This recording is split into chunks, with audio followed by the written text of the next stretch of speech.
第二，只有乌克兰拥有世界上最重和最大的运输机安225，它的起飞重量为640吨，最大载荷为250吨。另外，其机身顶部还可以搭载200吨以上的货物，顶多一辆飞机在上面都不是问题啊。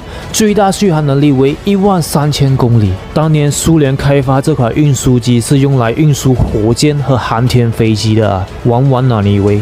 安225运输机每小时租金高达8万美元，油费还要另算，随月飞一个任务就能进账100万美元以上。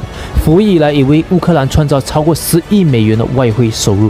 但遗憾的是，这款运输机近日已经被证实已经被炸毁了，成为了历史，因为仅此一家而已。谁炸的？这跟当年马航 MH17被炸到现在还差不多谁炸的。